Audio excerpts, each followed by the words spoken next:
Ay via Zoom si House Senior Deputy Minority Leader at Caloocan City 2nd District Representative Edgar Erice. Magandang umaga po, Congressman, and welcome po sa Super Radio DCWB. Hi, good morning, Isa and Nipa. Good morning po. Opo, kanina po nakausap namin si Senate President Tito Soto at sabi niya tungkol po doon sa inyong isinusulong na special session para po matalakay ito pong panukalan niyo para sa Independent Commission for Infrastructure. Yun nga po nag-iimbestiga sa flood control issue at iba pa. Ang sabi niya kahit hindi na mag-special session pero magsagawa ng mga hearings. And ang sabi rin po niya, maganda kung sisertipikang urgent ni Pangulong Ferdinand Marcos Jr. Ito pong inyong panukala. Your thoughts po? Well, kaya naman ako nagpanukala noon dahil nung nag-refuse na yung mga Diskaya to cooperate with the ICI. Nakita naman natin na talagang kulang na kulang sa authority ang ICI. At kinakailangan nating madalihin to. Siguro naman nababasa nyo yung mga comments ng ating mga mamamayan. 80 araw na mahigit, walang nangyayari. So, yun yung pinanggagalingan. At mahalaga talaga na mabigyan sila ng madali ang kapangyarihan. Pero At pinanukala na 3 days, di tapos to, kung ito lang ang pag-uusapan. Kung magkakaroon pa ng mga hearing, itong matatagalan. Especially, hindi ko alam kung kaya namin tapusin taon na to kung walang special session na gagawin. kung hindi po magiging batas itong inyong isinusulong na sa Senado ho, kasi ang tawag kay doon sa bill po ni Senate President Soto, Independent People's Commission. Yung sa inyo ay anong tawag isa? Ganun din, Independent Commission for Infrastructure. Kung wala po, kung hindi maisa sa batas, ano ang ICI ngayon? Wala. Parang paper tiger dahil una, hindi naman talaga independent dahil nagpapasweldo yung executive branch ang ating Pangulo. Anytime pwede niyang i-abolish to. So, dapat talaga wala ring contempt powers, wala ring financial and forensic audit dun sa mga nakapangyarihan para dun sa mga ledgers ng mga contractors sa AMLAC. kaya yung mga Diskaya nakapag-decide na hindi na kami pupunta, hindi na mag-cooperate. Hindi na pwedeng inspection yung kanilang mga records. Opo. Yung access to infrastructure records sa DPWH, sa maraming ahensya. Then, yung sa Commission on Audit, diba? Pati yung witness protection and whistleblower mechanism, paano? Yan yung mga talaga namang may problema. Tapos wala ring rules sa public disclosure ng kanilang ginagawa. So, marami talagang kakulangan nito ICI na ginawa na ito at baka lumabas na ito ay ginagawa lang to pacify our people. Our people. Opo, dagdagan ko po yan kasi at hingan ko na rin po kayo ng reaksyon dahil meron pong statement si Vice President Sara Duterte na ang sabi niya, yung pagbuo ng ICI ay para lamang isulong yung narrative ng Marcos Jr. administration, and to quote her po, Congressman, sabi niya, nagbukas sila ng ICI para kung ano man ang report ng ICI, yun na yung opisyal na kwento na nangyaring korupsyon at yun ay i-feed sa tao. Naniniwala naman ako na matalino yung mga tao, lalo na yung mga kabataan. Alam nila kung ano yung tama sa mali. At lalo na ngayon, gising na gising yung mga kabataan, yung Gen Z. Dahil alam nila na itong mga korupsyon na ito, ang sinusunod nito yung kinabukasan nila. Kaya naniniwala ako whether mula 2016 hanggang 2025, dapat yan talaga imbestigahan. Niwala rin ako na dapat unahin itong mula 2023, 2024 at 2025 General Appropriations Act. Sabi nga, ito yung mainit na kanin, na sinaing. Okay din naman balikan yung malamig, pero unahin natin itong mainit dahil ito yung pinagmulan. At ito yung pinakamalaki sa kasaysayan ng ating bansa. Dahil since 2023 hanggang 2025, 1.45 trillion pesos yung amounts of amendments, insertions, diversions. At ito ay napakalaki ng epekto, lalo na doon sa mga foreign assisted projects natin na delay ng For example, yung Metro Subway na delay ng 4 years, yung PNR Elevated Railway na delay ng 3 years, at nag-incur to ng mga about 300 billion additional expenses dahil lang sa hindi pinondohan ito noong 2024-2025. At yung dalawa pa lang sa kulang-kulang 20 foreign assisted projects na dinefund ng 19 Congress. Ayun, apo. So ako isang tanong lang dun sa Independent Commission. Congressman Risa, halimbawa pagka po naging batas ito, ano ang mangyayari dun sa ICI? Mako-convert lang siya, maa-adapt lang ho ba yung kung ano man ang natanggap And at same nagawa people din ba? nagawa nitong ICI ngayon? Depende po sa mapapagkasunduan ng Kongreso. Kung ano yung nilalaman ng batas, yun ang dapat na sundin dahil ito ay batas na ito at ito naman ay pwede naman mag-calibrate sa mga pagustuhan ng Executive Department. Pero ito ay pag-usapang mabuti.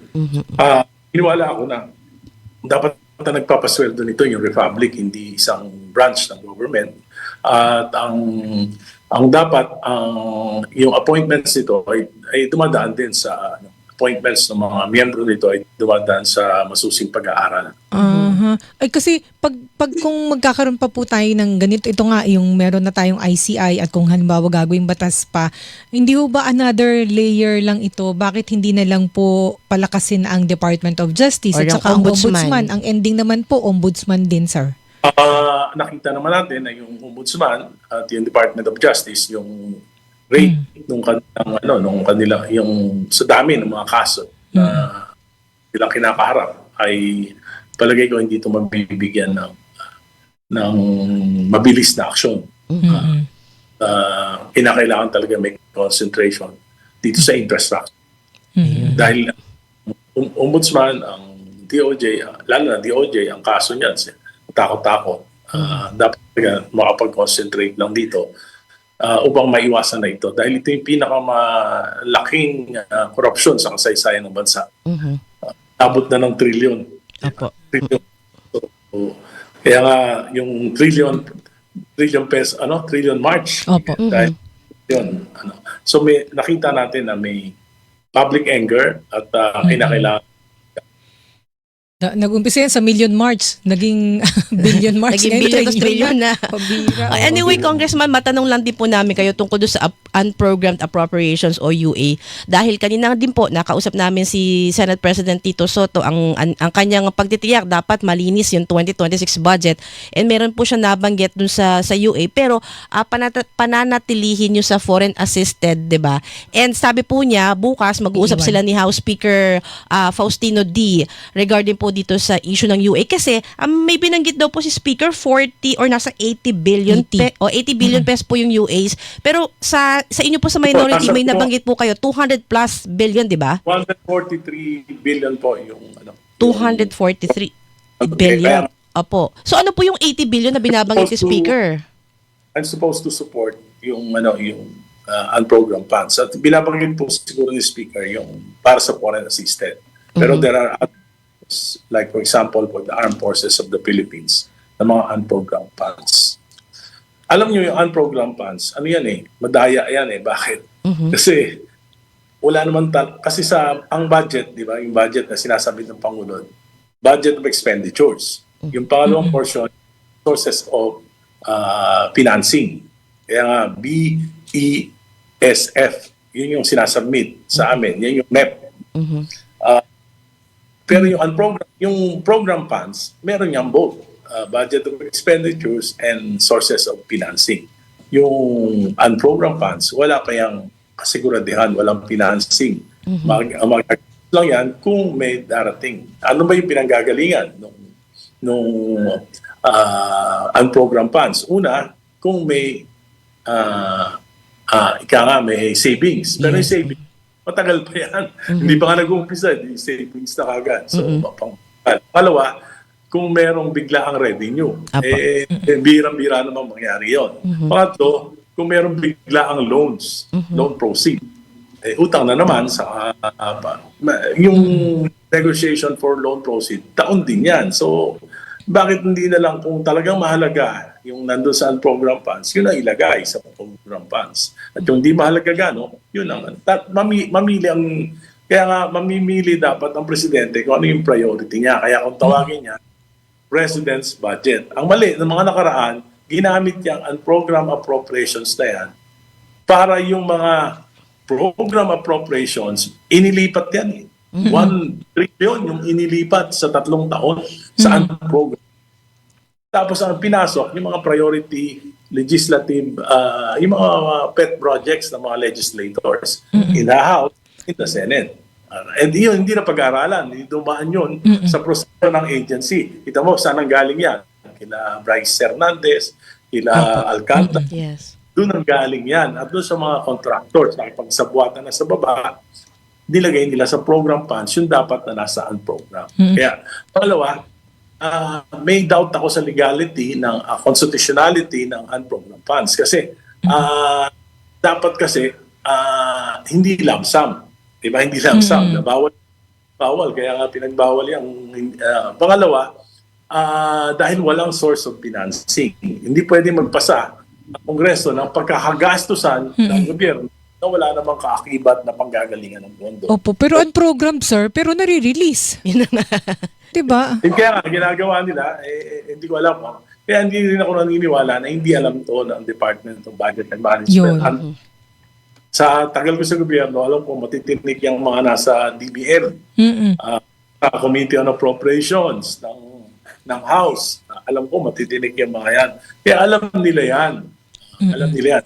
Kaya lang siguro, natatakot sila na hindi sundin.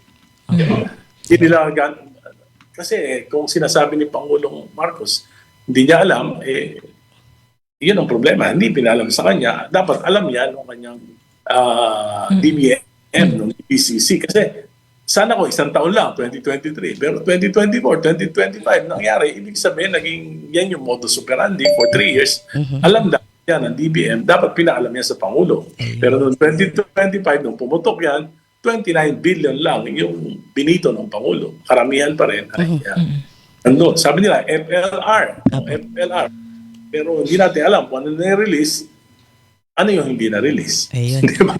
Masyadong mahaba pa yung mga discussions natin dyan, Congress. Mauulit po tayo. Maraming pong salamat sa inyo pong panahon sa amin. Ingat po kayo palagi. Thank you, sir. Okay, salamat. Thank you so much po. Yan po si House Senior Deputy Minority Leader at Caloocan City Representative Edgar Arice. Ayan. So,